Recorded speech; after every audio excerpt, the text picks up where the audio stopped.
la production industrielle et l'utilisation massive d'ordres de mission spéciales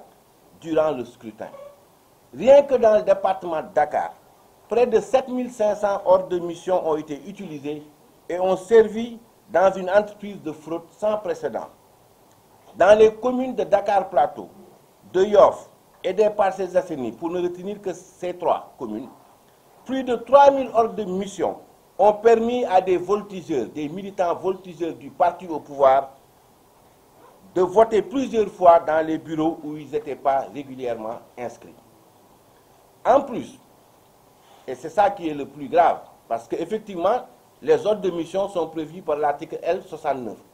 Mais le vote avec ordre de mission est encadré et nous avons fait des constatations qui nous confortent dans l'idée qu'il y a une violation de la loi avec l'utilisation de ces ordres de mission, et ce que je vais vous préciser.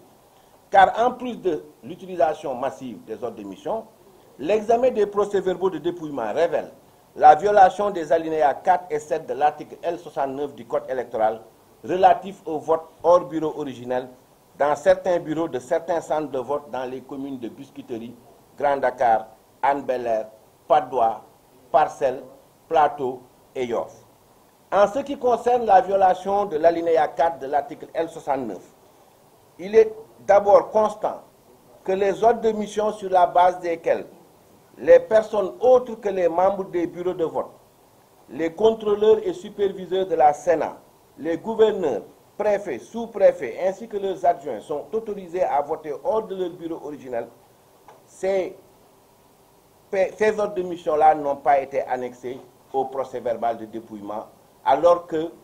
l'alinéa 4 indique clairement que les ordres de mission doivent être annexés au PV de dépouillement.